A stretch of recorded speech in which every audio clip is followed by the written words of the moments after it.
And welcome, folks, to the talk show, Let the Truth Be Told.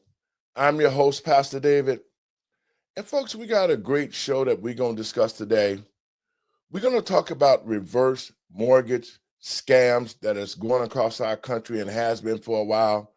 And we're going to have a special guest to talk about that incident of them losing their home due to this mortgage scandal. So if you ain't got nothing to do, call your friends and let them know you're listening to Let the Truth Be Told Radio. I'm your host, Pastor David. Now, come on in.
Thank you. And welcome back to the talk show, Let the Truth Be Told. I'm your host, Pastor David. First, let me give all praises to God and my Lord and Savior, Jesus Christ, for making it possible for me to be here, and welcome to the show. Folks, we got a great topic that we're going to talk about today. There's always been scams in our country that have cost the citizens homes, you name it. This whole reverse mortgage scam has been used to take homes from families, and it's just a travesty of justice. So today we got a special guest in our studio, Latricia Hughes, who is a victim of this mortgage scam incident. And in saying that, I want to get everybody on board. Hey, Randy. Hey, good morning or good evening, Pastor. How y'all doing? Time zones, I'm telling you, man. I know that's right. Andre, what's up, Andre? I'm doing well. How you doing? Good. Latricia, welcome to the show. Thank you for inviting me. Well, we've been friends for quite some time now. And, this thing happened some time ago. And, we got together with you, and you've been fighting for about 4 or 5 years? Yes. And so, it has come to this place now where the fight has taken a whole new level now. And I want you to talk about it. But first, I want to play this clip so you can talk about it. Hang on. Let's watch this.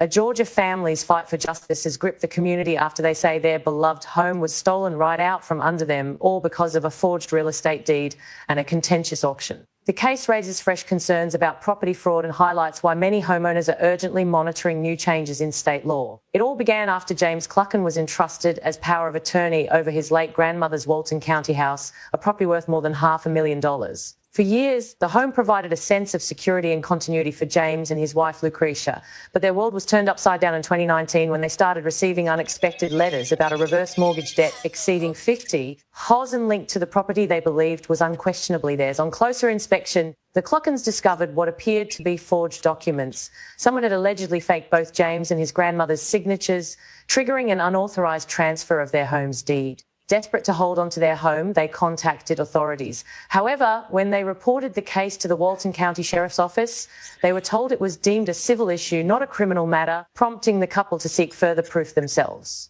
To support their claims, the Cluckens hired a handwriting expert who determined that James' signature on several crucial documents did not match known samples. Despite this, the process made little headway. Matters escalated quickly. The property was foreclosed upon and soon after sold at auction to a company called Maverick Land Company, LLC. According to the couple, the buyers proceeded with the sale even though there were ongoing disputes and alleged knowledge of fraudulent documentation. The distress didn't end there. After the auction, the family was evicted and left facing the loss of the only home Lucretia had ever known.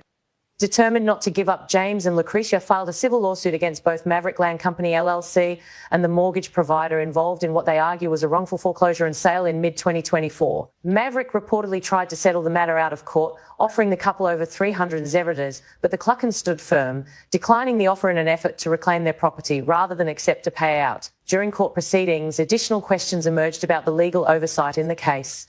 Reports allege that the closing attorney who notarized what the family says was a forged deed indicated a willingness to testify that James had, in fact, signed the documents. However, that testimony was never delivered under oath, as the attorney was allowed to leave without formally presenting evidence in the courtroom. James Clucken emphasised that every critical signature and stamp appeared on the same day back in September 2017.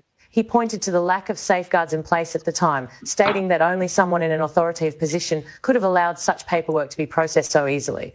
The loss spurred the couple to action, not just for themselves, but also for others, especially seniors vulnerable to similar fraud schemes. There is now hope that the legal landscape is catching up with this type of deception. As of January 2025, major reforms took effect in Georgia. Now, those seeking to file or modify any property deed must upload an image of their identification, greatly reducing risks of forgery and making it much harder for scammers to exploit the system undetected. Still, the Cluckens' legal struggle continues today. They have launched an online fundraiser to help cover mounting legal expenses, underscoring that for them, this is about more than property. It's about protecting families and the elderly from life-altering fraud. As of this week, supporters have contributed over $2,000 toward their cause. This turbulent journey demonstrates the sometimes devastating effects of real estate fraud, but also the resolve of those who refuse to be silent. The Cluckens continue to urge fellow Georgians and homeowners everywhere to stay vigilant and informed as the law evolves. What do you think about Georgia's new deed verification law, and how should cases like this be prevented in the future? Share your thoughts with us in the comments below, and don't forget to like, share. Now, Latricia. Yes. Can you tell our listeners and viewers some details about what's happening in this case? Because I know you've already filed it. You got an attorney, Sunday, to help you out, and I think that was very much needed. Talk a little bit about this incident and how it happened. So far, it was like James, or my husband Dave, said a lot of that, not me. This is the only home he's ever had. Like I said, Miss Mary was Miss Anna Mary Wilson, which is his grandmother, and his grandfather bought that property with cash in 1983. Now, when all of this transpired, I didn't know this family. I was married to someone else going through my own drama at that time. So when I got involved in this situation in 2018, having a fiduciary responsibility, I kind of knew what predatory lending is. I don't care what anybody says. Predatory lending is exactly what a reverse mortgage is. It's just that instead of you wanting to pawn your car title, people just pawn their deeds of their homes. So I kind of understood what it was. So as I am going into their lives and butting into their lives and dating Dave for the first time and stepping in and taking care of him and his grandmother, because that's what I did, I confronted an 84-year-old woman. I was always taught to give our elders respect, and some things you don't do, but everything in me, I ran up in this lady's face, waving that envelope. I know what sundowning is. I know what Alzheimer's is. I know what dementia is. Her eyes went clear. She said, I would never, ever do that. I would never give my property over. And hindsight is 20/20. I believed her then. The Holy Spirit said, believe that woman. Believe this woman. I did, not knowing what I was fighting for. But I could tell you 5 years later, this should have never went through. I don't know what that closing attorney was hard up on. I don't know. You can't tell me she did this for free. And just like I told Walton County Sheriff Department, I don't care, because we're now knowing it was his mother that decided or what the police decided it was his mother that forged all these signatures. I don't care how much his mom signed off on a piece of paper and forged those signatures. It took somebody with authority and fiduciary responsibility inside of the state of Georgia to push that through. And now that we know, again, hindsight 20/20, his grandmother died in 2019. We found a affidavit for a closing attorney that was stamped in April of 2020, and his grandmother's signature was robo-signed right on the paperwork. That in itself is a fraud. Mhm. Your thoughts on that, Randy? There is a lot of that going on these days, and now you have emerging companies like Title Lock, that's coming along, and I'm always been skeptical with something like this is like a pandemic, and then other companies come along and they like, oh, we can counter that. I'm skeptical of those companies because it's like y'all are in cahoots together. And so I caution the audience to, do your due diligence and understand the legal framework behind, doing mortgages, foreclosures, buying property, because it's a very dangerous game to be in. Number one, you see people in real estate here. I talk to them all the time, and they say, "Oh, well, you can go down to the bank and open up the books and see what properties are lacking in their tax liens and buy their properties." That's that's another way of getting people out of their houses. And some elderly families, they don't even know that they're behind on their tax liens and stuff. And it'd be as simple as $200. And next thing you know, they lost their home over $200. So I commend you, Lucretia, for sticking into the fight and sticking it to them, and I pray that you get your home back. We're praying too. I'm only holding on to the law. Now I want to get ghetto and ratchet because everything in me, being a female, I want to react and not, fight back. I want to fight back in the hood way, but I know I can't. We got to do it the right way. And only because the Supreme Court of the United States and the Georgia Supreme Court has already ruled that any contract that is entered in with fraud or forgery is null and void. That's the only reason why we're still in this fight. And this notary and this closing attorney who also distributed the funds, she is dead wrong. She's still an active attorney, and I think she need to lose her license, her production company, her trucking company, her real estate company, her life insurance company, her 4 houses, and 5 cars. Dre, your thoughts on it? Well, it's always unfortunate where we see cases of where people are being taken advantage of. And what we're seeing is that there's this projection by these mortgage companies to favor illegal immigrants and make it so much harder for Americans to be able to get loans. And looking at this particular situation where there's absolutely fraud, where is the government, state, local, or federal, to put their necks out for Americans? It is null and void. It is null and void. Found. Everybody that we've talked to, because like I said, I'm the one that keep pushing my husband to fight. Your grandparents grew up in burlap sacks. Okay, they bought this. Your grandfather was a drill sergeant in the Vietnam Army. Fight. You know this for a fact. You did not sign that. Fight. I don't care what your family is saying. Fight. I promised that lady on her deathbed. I don't care what color she was. I know what was wrong, and I know I was raised right. And I promised that woman before she took her last breath that morning that I was going to do whatever it took to figure out what happened. And I haven't stopped fighting because my word is bond. And now that we know everything, all the paperwork, we have examined private investigators. I got the FBI, wrote a report with FBI. Filed a complaint with the FHA hotline because it was fraud. I also went to the AG, filed a report. I'm getting ready to go to the bar, file a report. This is wrong. And we need to do our due diligence as being the Generation X, where we have our elderly that actually own a lot of property. We need to step back in faith what God told us to do, and that's protect the elderly and the innocent alike. And that is why we're going to continue standing up. Well, absolutely. These scams have been going on a long time because, just like our younger people that do not understand the process of owning homes here in Chicago, we're seeing a lot of communities where these houses are being abandoned because they're selling the taxes onto these people. These young people don't understand that they need to go pay the taxes. They have not been taught. And so they're losing homes everywhere in the city of Chicago. But what vexes me the most is this: to the American people and patriots across this country, right here in Chicago, the mayor of the city of Chicago, Brandon Johnson, is allowing illegals to go and squat into homes that have tax deficiencies. I mean, for $200 or $300, he's letting them go. He's putting these homes into their hands and say, well, just squat here at a certain amount of time. If nobody comes, we'll give you the deed to the homes. Now, this is something that needs to be addressed because Black people are losing homes in record numbers. We're losing our community. That's what we're doing.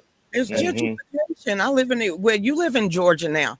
What over there, if you go to the MLK Boulevard, you go to the museum, all of that, all my life used to be straight, just really, it was the hood, okay? It was our community. This is what you call gentrification. If you don't come and get Ori, this is what you call gentrification. When they went in there and demolished Techwood, they went in there and demolished all of these prime locations, and now they are actually you will never get them back. There will never be another Black community, and we're sorry, but truth be told, as you call yourself, this has been happening for at least 30 years in Georgia alone. Well, I can remember in 1973. My god-grandmother, Eloise Barton, was a alderman in the city of Chicago. And she got us all together and she told us, she said, you know, these houses that we have here in Inglewood, never let them go or never let them steal the houses for taxes because the regentrification is coming. And we were young, we didn't quite understand what that meant, but when we saw how that they were doing it, you know, we were able to keep the houses and be able to sell them. But they wanted the Black community to go and become desolate. So it's not the houses. Go back. It's the land. It's the land. Exactly. Yeah, it's the land. Yep.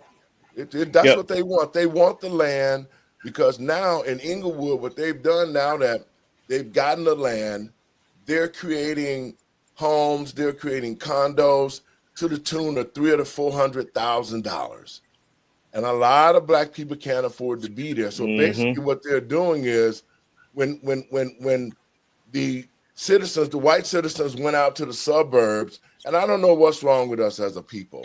We followed the white community out to the suburbs, and now they've doubled back. The city has become what it is. They're buying the properties now. They're refixing it. And now you can't even afford to stay in the Black community in the cities of Chicago because the rent is so high and the buildings cost so much. That was an idea that's being done in regentrification, and it's going across the United States in the Black community. And I just think we have to stand firm, but more importantly, we have to start teaching our children about how to use these properties, how to keep their properties, because if they don't, they'll be gone.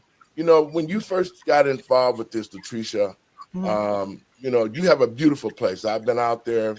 I came out there, about a month ago when this thing first started to take off, and we prayed for this land. And I just know what you're doing is God's work. Because if you hadn't stepped in, they probably already would have took this land. But more importantly, this is a situation to where a lot of seniors are going through this reverse mortgage. You know, they running these ads telling them, hey, you know, you can get this money. And at the end of the day, you know, if your people, if your children do not pay those loans, they snatch that house from them. Talk about a little about the process, Latricia, that you guys went through with this mess. Like I said, I didn't go through it. I just understand a lot of what reverse mortgage is, okay? And I also know that we need to safeguard our family members because she had a will. They had wills. They had all of this stuff. So it was never her intention for the property to ever leave a bloodline. Does that make sense? Even in her will, it plainly states that if ever has push come to shove, sell the land, keep the home. That was her intention. That's always been our grandparents' intention. I don't care if you're red, yellow, black, white. It's always been our grandparents' intention is to keep land in the family for a generational inheritance, never a generational curse. And that's a lot of what's happening in the United States is that as our grandparents are dying off, they own the majority of the land. So you can also tie that in with the World Economic Forum or the New World Order when they said you're going to own nothing and like it. So I have to say this misnomer because I grew up in the South. I've always been raised around Black people in the country and suburbia. We ain't went nowhere.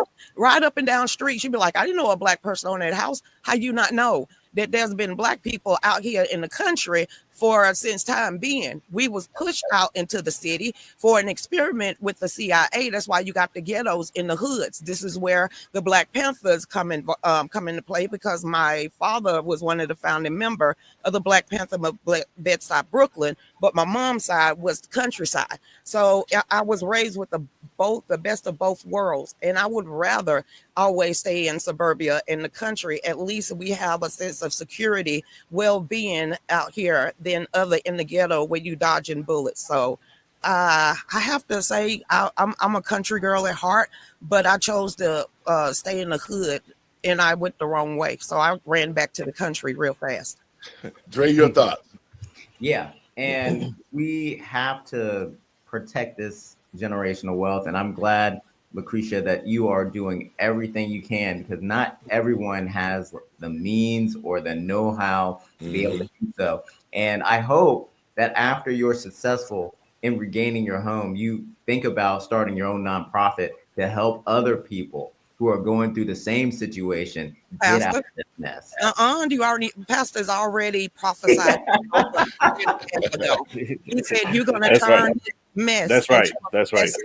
And you're going to help a whole bunch of people go through their paperwork, maybe point them in the right direction, maybe network with them to bring, like, I met so many private investigators like, girl, this is what I want to do. So this is where I feel like God is about to break this open, because we got 4 people that all want to help other people because that's our calling.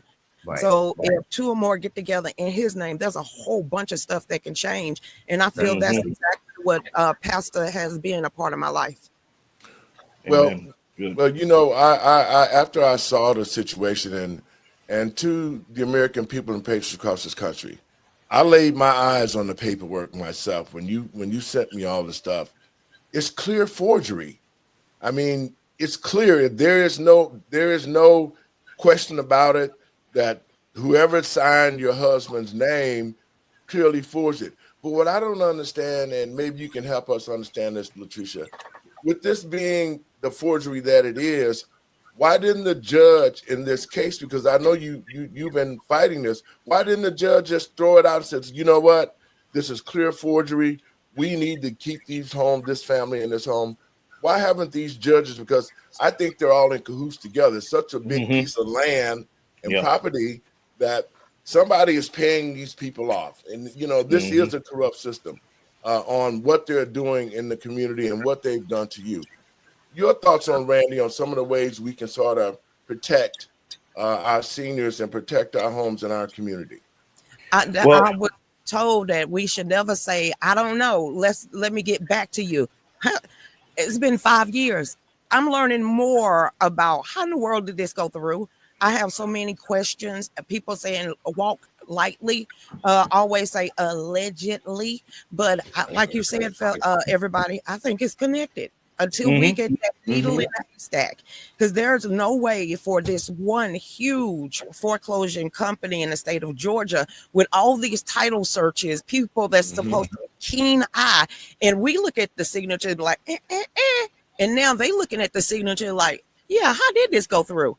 Not unless you got people on the inside, allegedly, that works with somebody on the outside, allegedly, that actually sell it back to the same company, allegedly. This is what we're finding out. It's a big game. You had some thoughts on that? I do. You know, the first step in order to prevent something like this from happening is that we have to be educated on the history of how all these things transpired. There is a documentary by a friend of mine named Joe Gilbert. It's called Michelle Obama 2024. And you will see how she played a pivotal role in Chicago and busting up, you know, the Cabrini Green projects and everything else. and how now you look at, you know, how the projects were back then and where they are now. One of y'all just mentioned about, you know, people coming in, buying up that property and making the rent so high and the property value so high that black people can't afford it. That's how they're pushing people out of the south side of Chicago. I was just back home a couple weeks ago now, and you see the transformational change through blockbusting. You know, these terms that we throw around, but a lot of people don't know what they mean.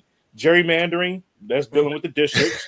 the redlining, that's saying, hey, we're going to block off these certain parts of the communities and skyrocket the value of these houses. We're going to invest into these communities, make the property high.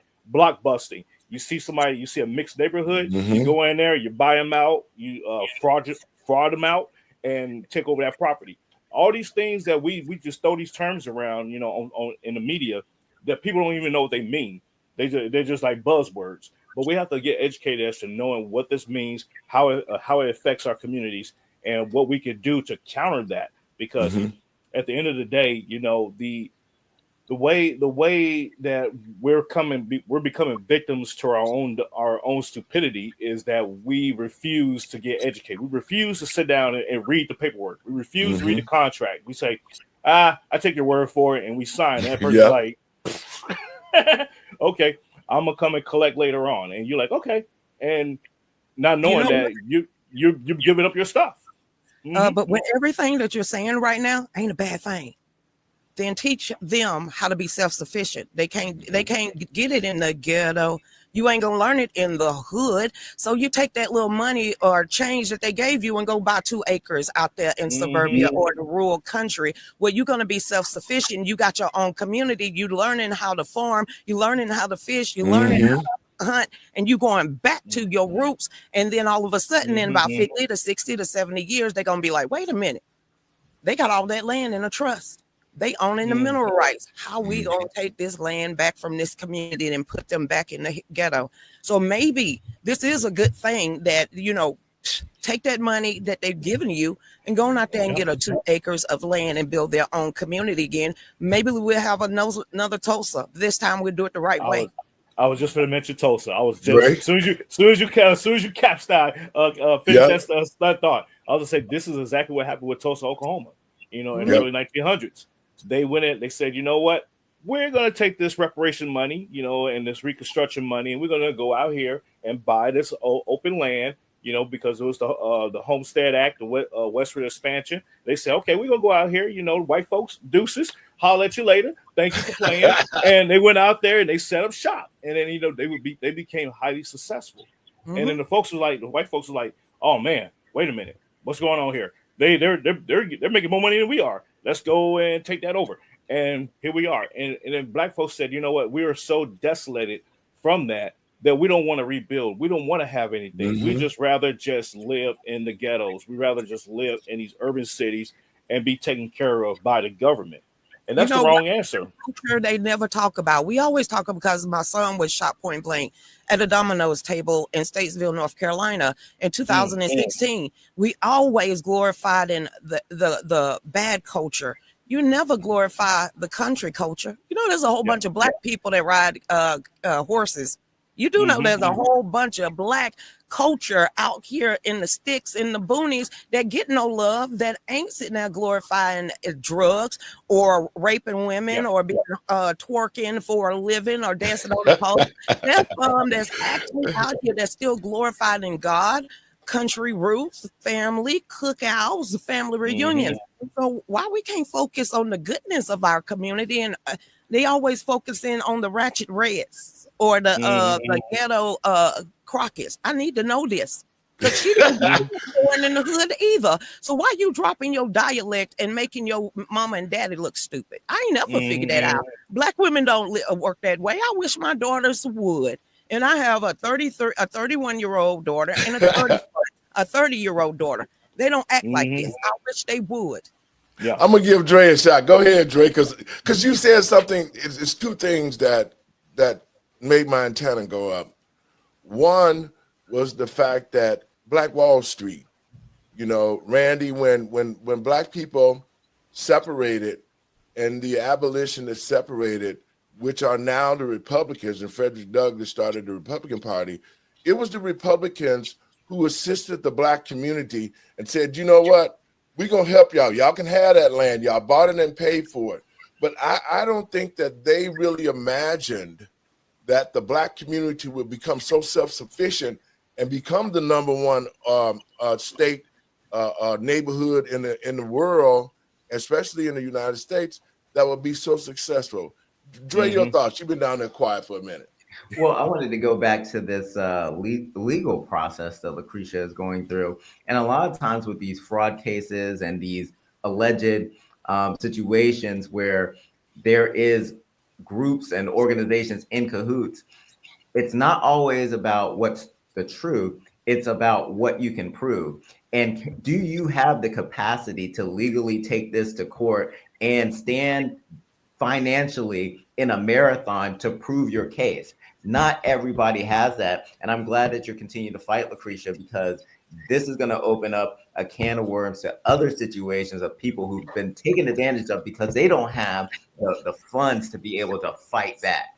We don't either. Listen to me, look at me. We don't either. We used to do a show every single night. We had our own media company, and it was called Fallback Production Studios, LLC. Fallback stands for fall back to the Bible because there's a whole bunch of lost souls. Fall back to the Constitution because we still a country of law and order. Or take 10 seats behind me and fall back. I called out Republicans and Democrats. Don't matter. I want to hear, well done, my good and faithful servant.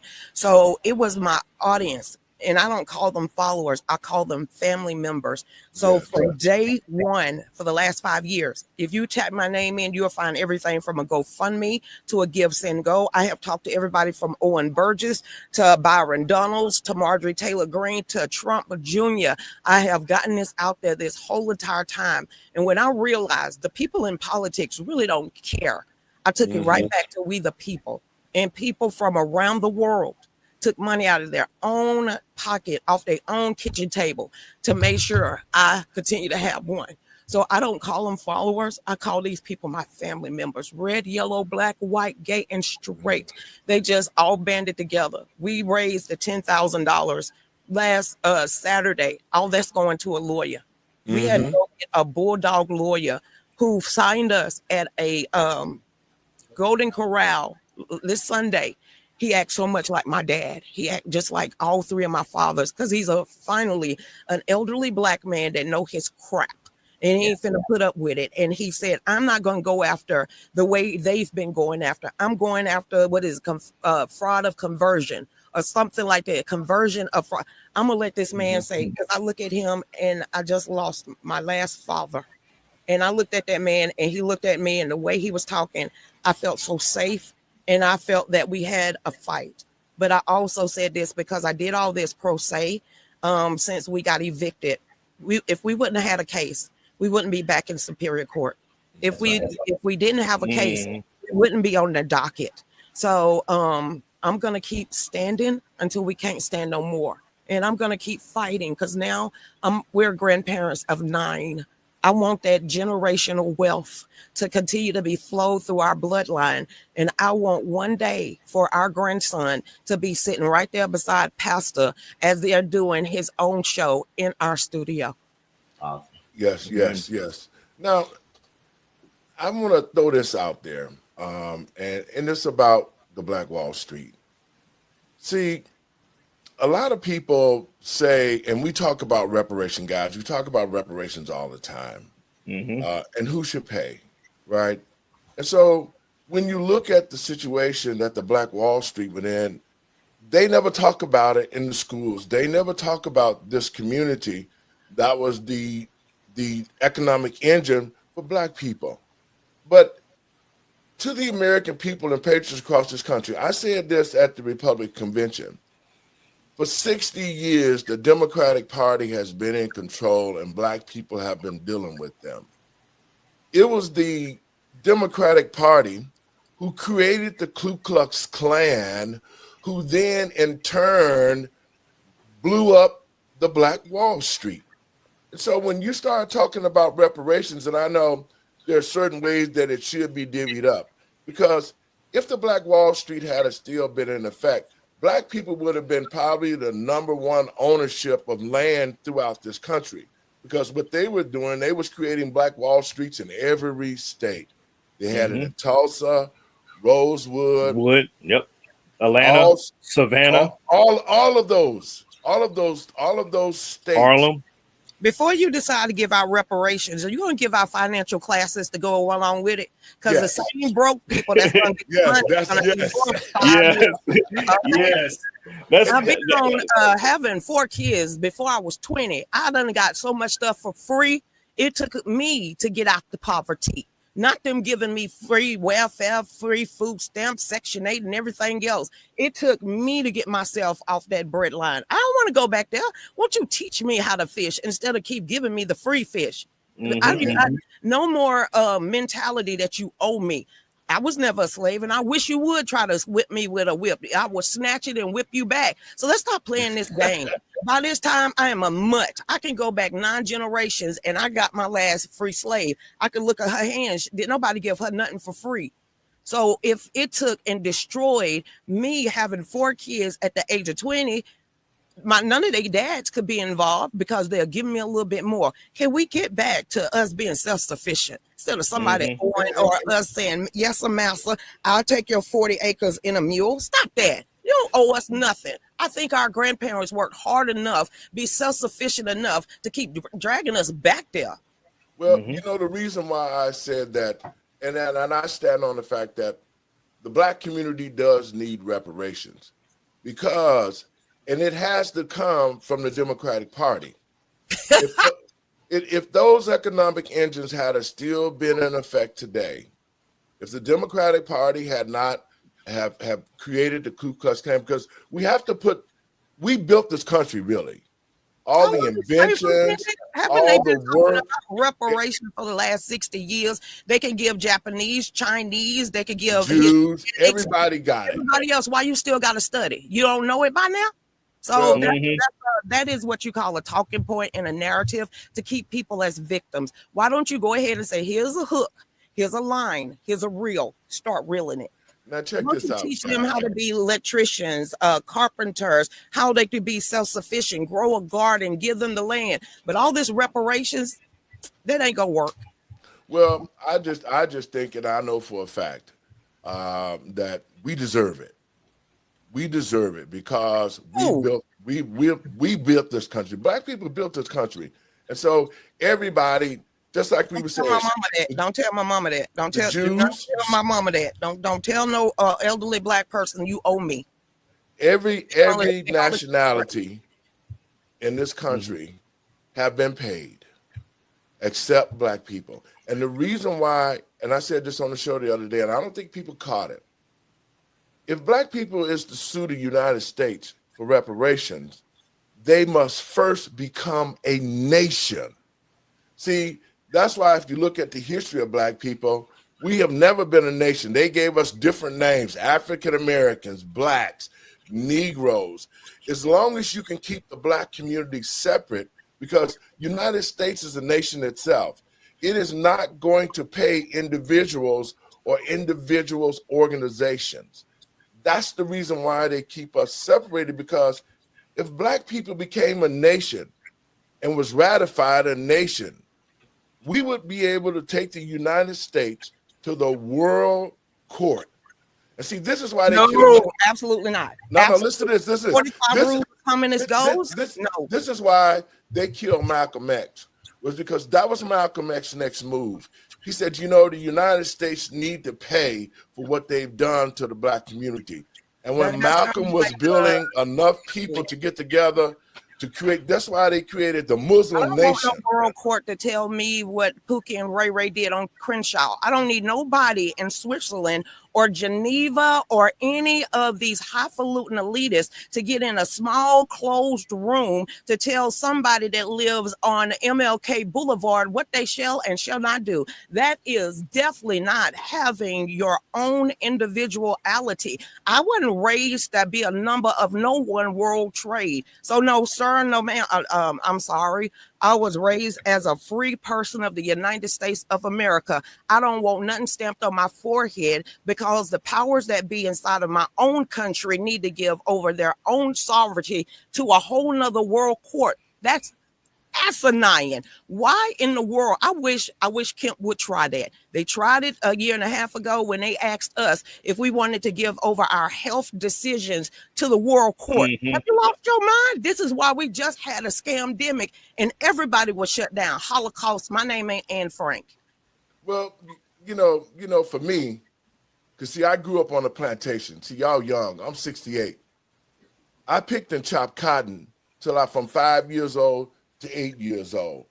I saw my mother and father work for $1 a day, chopping cotton.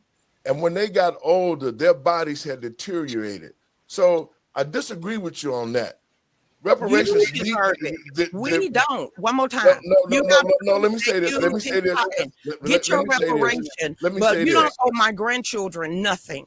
You don't owe my grandkids. I disagree. Anything. I no disagree. White man, no Hispanic man, no woman. Don't ever think my grandkids gonna have their hands out and say you owing me for anything. It's not about handouts. It's about the fact of the matter is when Black people got on their own, when they separated and created these Black Wall Streets, and they were taking care of their own. They was building generational wealth. They was buying property in every state. Black people was living the way we should be living. But because of the fact that white America didn't like that. And so all of the time that this was going on, they was trying to figure out a way to destroy that. You destroyed an economic engine that would have made us independent, self-sufficient. We would have had our own schools, because when I came up in Chicago, in the Black community, it was Black store owners. It was Black people that owned the cleaners, Black people owned the banks. They owned everything in the community.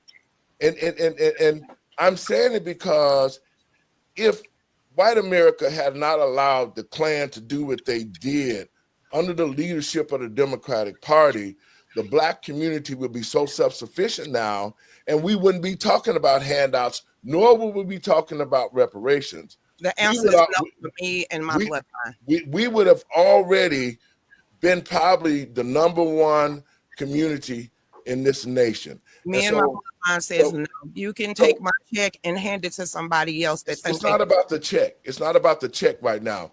And we have to understand exactly, because our children don't understand nothing about what they are just due to. Had we still had those economic engines, we would be in a totally different scenario than what we are now. That's why I'm saying that. So with me seeing it with my own eyes, and me being on a farm growing up, with me seeing my mother and father work their asses off in this country, and now the fact of the matter is that you brought the illegals over here, put them in our community, and giving them millions and trillions of dollars, and we built this country, and you haven't given us one damn dime. Welfare didn't count. The mindset of you giving us welfare was only to keep us in a place to where you could control us. That's why I say we need to be paid. And then I don't care who it is, Pookie and Ray, if they don't even have financial literacy, they still need to be compensated. Our families still need to have those funds, because it was taken away. We've been destroyed by a system that hated us and hated the fact that Black people was independent. Dre, your thoughts on that? Yeah, and if we look at this from a standpoint of generational wealth, we talked about blockbusting. We talked about redlining. We talked about fraud. We talked about illegal immigrants and mass immigration. Why wouldn't we think about compensation after all those things happen? Like, if you looked at Tulsa, and Tulsa was the only event that ever happened. No, that's not true. Tulsa wasn't the only other event. We've had so many things that have dropped the wealth of Black Americans. And self-sufficiency is one thing, but how do we deal with the fact that they stole our money from the Freedmen's Bureau? How do we deal with those things without there being some sort of financial compensation? And if it's not financial, there are other benefits other than just handing out a check that could be dealt out to these communities. So I understand, because So, but who pays this? Who pays it, and who gets it? That's just the question. Do only Chicago people get it from No. Brandon Johnson? Because Brandon Johnson is the one that put his rubber stamp on there. So should Brandon Johnson sit there and pay all the people in Chicago that's been moaning for the last 4 years or however long he been up there? So Absolutely should Brandon not, Johnson? what you have is a federal policy that opened up the door to Brandon Johnson being able to and these other sanctuary city states to be able to say, hey, let's just do something independent and just have all these illegal immigrants come here. We're going to give them benefits when they get in here. But what they found out is that they quickly got overwhelmed because our borders were open. So this is a federal policy that caused this. And what I like to do about this and what we've talked about is providing people with education. Those immigration policies did not benefit Black people. And it's another thing in a line of things that have caused issues for our community. Randy?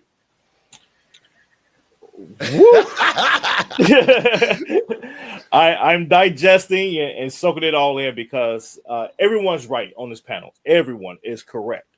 And I say that because we have a very, very complicated history, very complicated. And so I am along the lines of where Lucretia is on no one owes me anything. We have to build from what we have based on what we have. And so on that note, though, however, the economic engines that were destroyed gave us the ability to not be able to create that generational wealth. So to Pastor Davis' point, I agree there. But however, to Pastor Davis' point, nations, you're absolutely right. We have to establish ourselves as a nation. Foundational Blacks, because we see this is where we screw ourselves up at. We acknowledge ourselves as Black people. We acknowledge ourselves as Negroes. We acknowledge ourselves as niggas and everything else. But we don't acknowledge ourselves as the foundational Blacks of America. Or freedmen, which is the legal term. Or freemen, correct. Yes. Correct. So there's that distinction there. So once we identify ourselves as foundational Blacks, freemen, and say, hey, everybody else that's coming over here from Africa and everything else, sure, y'all are Black people. Okay, whatever. Even from India, y'all are Black people. Okay, sure. But however, don't think that you're entitled to what we are owed. Yes. So there's that distinction there that we have to go back to. It's going back to the basics. And so on that, you go to say it's a stop line, because if you're looking at history, a drop of Black, everybody's Black. And I was just going to say that. You're right. Yes, you're right. However, this is why we have to know our history. We have to know where we came from. We have to know where we came from. Just like you, Lucretia, I could trace my lineage back all the way back to the mid 1700s, going back to Ireland. So yes, I got both sides of it. Yeah, both sides. I'm an Indian, I'm an Irish, and I'm Black. So who am I suing? Yep, exactly. Well, and so that's what we have. That's what we have to be educated as to look at the dynamics and look at the reality. Do I see? I get it with the government pawns office say, we need to do a study. You don't need to do a study. You just need to actually read what's already there. You read what's already there. To airmen, and they've been studying Black folks since we've been here. You know what? That's the sad part of it is because now we got Black people using that lingo of reparation, just like Brandon Johnson was here. He's the worst mayor of all time. He lied. He never did nothing for the Black community. He has been a pawn for the school union. Too now, all of them. And every Black mayor in every city should have already set up a situation so Black people can be compensated. Just like Dre, you said about the freemen. Now, the freemen is a nation. We need to be paid for the work, for our families being torn apart, our children sold like cattle. I mean, I experienced the tail end of it. And so what I saw, that's what made me who I am today. That made me go to high school and graduate at 15. That made me go and open my first business as a restaurateur at 17. If it had not been for my parents teaching me about economic development, because my first retirement came when I was 40 years old, but it was what I was taught and the traditions and values that I was taught and learned about. I learned about Black Wall Street. That is a you just said again, it was your parents. But let me finish. Let me finish. You. Let me finish so that you can understand what I'm talking about. The fact of the matter is this. Everybody who didn't even contribute to this country has gotten paid. Now, if you want to talk about how we distribute reparations, use the same formula that they use. Because, see, they've been studying how to do it. Everybody be coming up with this BS study. Brandon Johnson said it months ago. Well, we going to study. The study has already been done. Use the same formula that you used when you opened the borders and you had everybody coming here. You had all the NGOs, Catholic Charities, the Divine That. You had all these organizations across the border giving people money, giving them phones, giving them vouchers, giving them homes, giving them cars, and all of that. If you figured out a way to let illegals come over here and you fund an invasion, why the hell can't you think about a way to give Black people the money that deserve? Because we built this country from the ground up. The blood of Black people is in every state. John Podesta, Black people need to be compensated. And Hillary Clinton and the DNC, Perez and the rest of them told you a long time ago to keep you hushed up, give you a little bit like $20 more in your welfare check. It's time to have a taco bowl. They've been telling you this. It must be an election season because they need to study us again. They have been literally perpetrating the same crap for at least 50 years. Why we keep regurgitating a talking point that they ain't gonna never fulfill? Hey, you know what? Real quick. Yes, I'll turn over to Dre. But just a couple of weeks ago, ladies and gentlemen, remember Karen Bass, Los Angeles City Mayor, she even offered up reparations. Those words are exactly to the illegal immigrants that was getting swept up in the ICE raids. She said, bring them back and we're going to give them reparations. Cash money. and here it is. This is a Black woman. Allegedly. She's a Black woman. Allegedly. I don't know. I ain't look at her DNA. But she said, we're going to give them reparations. You know, and then all the Black folks are like, yeah, give them reparations. Yeah, they're being victims of ICE. Yes. And it's like, whoo, y'all are dumb. But this is what I'm talking about. It's the psychological warfare that Black people been put into because why would none of us fell for it then if it was a psychological warfare? Because none of us is falling into it, and we can read between the lines and we can see what they're doing. How is everybody else getting played? For the lack of knowledge, your people will perish. Okay. And God said, "You knock the dust Black off people when you realize Black people lack the knowledge, and that's why we see what we see in it. That's why your home. That's why you fighting for your home right now. I'm gonna bring it back closer to you now. You are fighting for your home right now that you have. You're fighting because an illegal system is trying to take it from you. That was your home. Now, that's what this government did to Black people. When Black people said, we can separate ourselves from you, we can build our own. And then because they did that, the government came in with the Democratic Party and said, we gonna take it. Just like they taking your home right now. We need to be able to have our own. My whole thought is this: Black people, we need to separate ourselves and do just like what they did with the Black Wall Street. All these communities across the country, it needs to be Black people in those communities. I'm sick and tired of going down to the corner store and you got Ahab sitting in there, the store stinking, they buying bad foods, and then they treating us like dogs and taking our money. Well, it's called the ghetto. That's our side. That's what they decided to give okay, us. so let's talk about it like this. Everybody else have neighborhoods that they can fall back on. The Chinese got neighborhoods. The Italian got neighborhoods. The Mexican got neighborhoods. What black people got? The ghetto? Their pocketbooks a little bit closer, and hopefully they don't get shot during a drive-by. Seriously? Have you not been in these neighborhoods? Most people want to leave there because we want to have our children raised in a society, in a community where they're not going to get shot in the back of a head because they lost a fight. I just lost a son to that.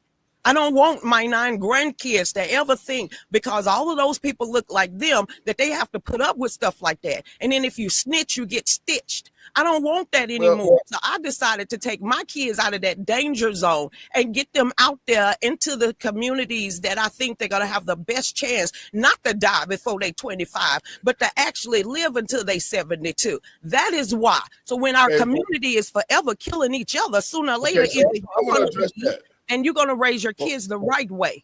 So go ahead, Dre. I was gonna say, turn it over to Dre, because he's. I see his eyes like. Yeah, go, Dre. Go, Dre. Go ahead, Dre. And I'm gonna address that. As soon as Dre get his words in. Go ahead, Dre. Right, and I think with the communities and moving to rural areas and things of that nature, that's a choice, but not everyone can make that choice. And being in these communities, we have to fix our family structure first. Like you have an excellent family structure where you guys have a goal, you guys have a mission, but not everyone is in that situation. You've been able to overcome, having 4 kids and then going out and building on your own. Not everyone has that opportunity, or they have been inspired to take that opportunity. I think that is for us to continue to push the word out there, to push the knowledge out there. And then we'll have more Lucretias out there that have been able to empower themselves and go out and take those next steps. Well, see, now I'm going to address what you said, sister. Go ahead. Listen to this. Because when a woman says, see, and I have to keep going back. See, when black people had their own stuff in their own communities, when I was coming up, everybody was taught. I went to a public school. We was taught about economics in public school. We was taught about how the system works. We was taught about the IRS. We was taught about the Constitution. We were able to learn trades in high school. All of these things to equip our children psychologically so that they could be good adults. So when you get the welfare that they say this is supposed to be your reparations, the welfare took the fathers out the home. Then they created the jail system, because our communities, after all the economics was taken out, it was flooded with the drugs not by chance, but it was all by design. Look at Joe Biden, what he did. In the 70s, when I was growing up, there was all sorts of job opportunities. You had black entrepreneurs who didn't go to school, but they were able to open a business. They didn't go to college, but they started doing something. Psychologically, black people was in a position to take care of their families because they had their own. But check this out. When they took all the factories, U.S. Steel, all these manufacturing firms, that Bill Clinton urged that they go overseas and abandon the black community, the black community was left desolate. So now you're talking about kids that are growing up that can't read or write. This was all by design, because how can the future of our children fight for something that they deserve that they don't even know how to fight?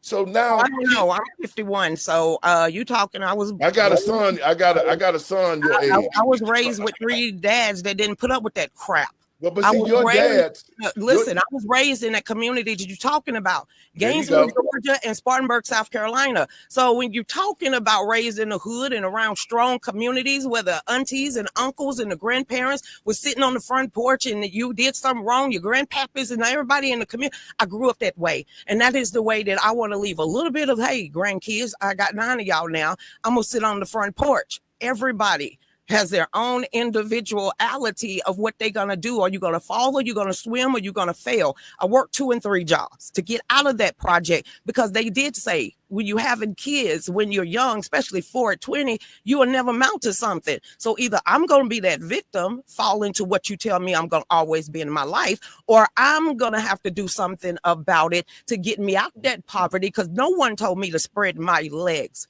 but also they told me to kill my children. So it was up to me having all 4 of my kids in my teenage years that I either got myself in that predicament, which means I'm gonna have to crawl myself out that muck. So I did that. That's the consequences of my actions at that time. I can't continue blaming somebody else if I want to hear, well done, my good and faithful servant. It's not the point of blaming somebody else, and you being these women how to get out of poverty, and you being the age of my son, because you never got an opportunity to see where we came from. You didn't get the opportunity to see black businesses with black banks. You didn't get to see all of that.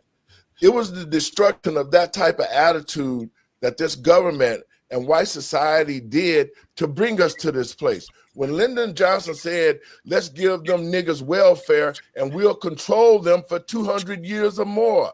How did you not know? How you know how what I saw and what I did not see? No. What I'm saying to you, listen to me closely. I know what you saw, because what you saw was the aftermath. Thank God. And then they made it to where, well, black people don't want nothing. That's not true. We was thrust into this position because of the fact that we got robbed. The land was taken from us. Our identity was taken from us. Our children don't have a clue on what to do. And that's why they wanted to bring and kill history, because they don't want black people. Let me finish. They don't want black people to know, and our young people to know where they came from. That the legacy that you're living if we had been real, if black people had sustained themselves and stayed in our communities, and we built and kept our stores, all of that stuff, the wealth that you had, you wouldn't have had to worry about somebody taking your house.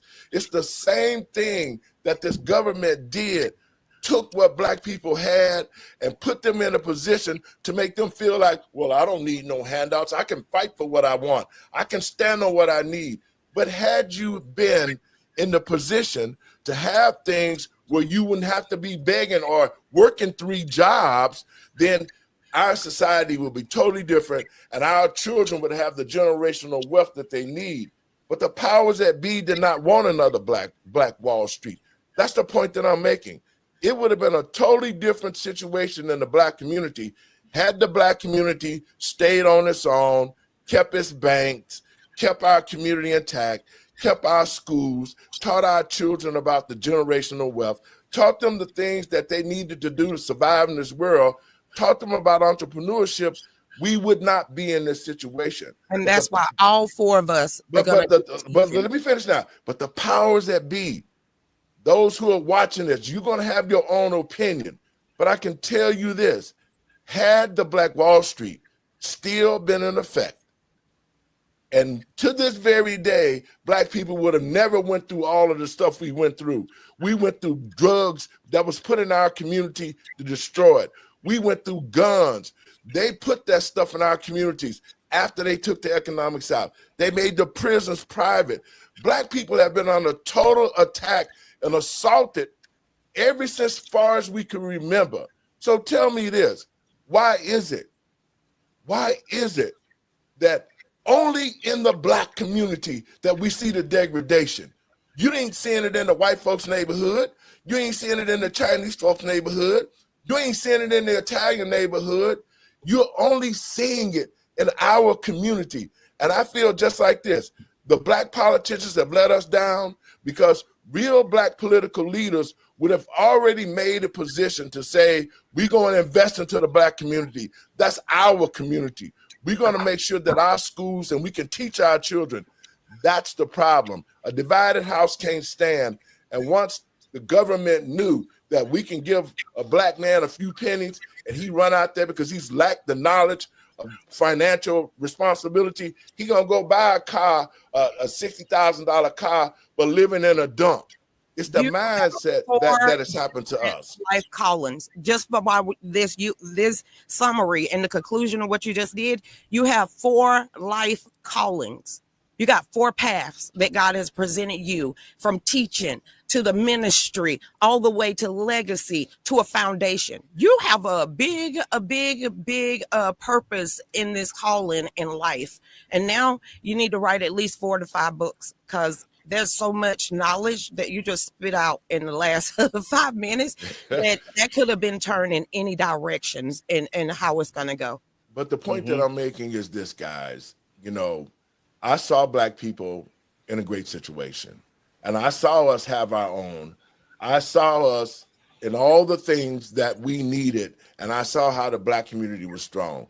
I think right now we have to get back to that. We have to get back to that situation. But we're so torn apart right now, it will be difficult. And that's why everybody use us and say, we're going to dang a reparation in front of your face just to get your votes and then turn on you again. Folks, we got it's close to that time. Dre, I know you've been stewing. Let me get your thoughts on this so we can wrap it up. Well, when we're having this discussion about repair, and Pastor Lowery, you said it correctly. You looked at other different groups of people and what they're experiencing versus Black Americans. And what I'm finding is this: we've continued to have this failed Black third that is perennially on the bottom for generations. It's not like that in any other community. If we look at some of these people that are coming in legally from other countries, after one generation, they are able to get themselves into at least the middle class. This is what Axios was saying.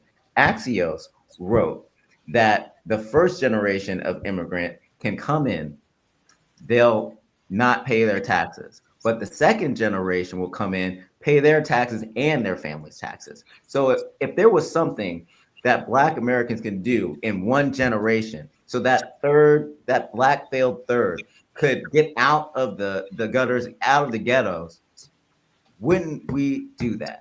And this is where the repair can come in, because there's 2/3 of the Black community that have overcome this through generational wealth that they've been able to amass on their own. But what about our brothers at the bottom? We have to bring them up as well. And I do think that's our responsibility to empower them to do so.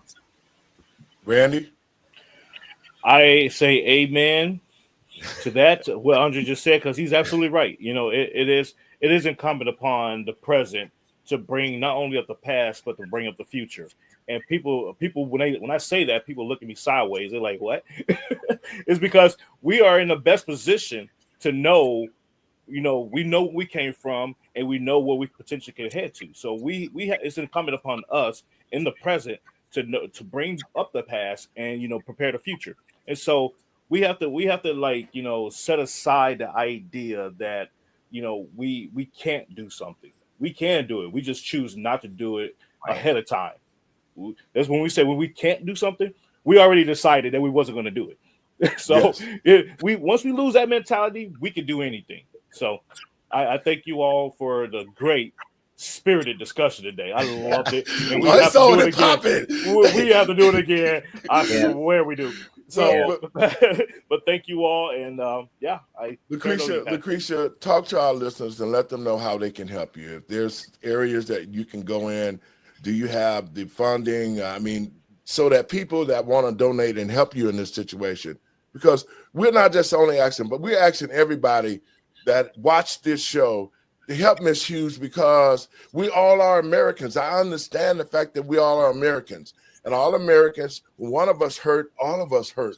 We should be rallying around her just like we need to be rallying around the Black community to get justice and make sure that we can sustain ourselves, because we've contributed so much to this country and got back nothing, but became a commodity for everybody else to use and make money off us. Lucretia, tell our listeners where they can go to help you out with funding or whatever it may be that they can help you You out. can go to the Gifts and Go. We really appreciate everything. And like I said, no matter what happens, I still got to be that strong grandmother and mother and sister and wife and everything else. And no matter what, I'm going to continue to help raise the next generation to be the best people that they possibly can. So like I said, my one goal in this life is not to hear congratulations. It's to hear, well done, my good and faithful servant. So as long as I know and I could go to sleep at night and my 9 grandkids are never in another generational curse, then I have something to say about it. And I can help other people, no matter if they look like me or not. That's what I'm supposed to do, because that is what being a child of God truly means. And as long as I continue to keep my Lord and Savior first and foremost and believe there's a reason for everything, I know Trey, I'm going to be okay. Your last words, we can get out of here. I think she said it all. I'm going to leave it there because I put my character in Christ first, and Yes. I think you just said it all. Randy, your last words. I say amen. Amen. All right, folks, I want to thank you for tuning in. We got to continue this. We're going to do a part 2, and blessings to all of you, and we'll be talking soon. Thank you for coming on. Folks, I want to thank you for tuning in to watch the show tonight, and I want to ask you to share it around. These are going to be my last words. For the lack of knowledge, a people will perish. And that's what we've seen today in the Black community. Not only have this been perpetrated on us for us not to have knowledge, it has been Black people themselves have harmed other Black people. But what we need to do from this point as a nation, all other races should be rallying around the Black community. We should be working together to rebuild everybody, especially as Americans. And until that happens, this country is going to continue to suffer.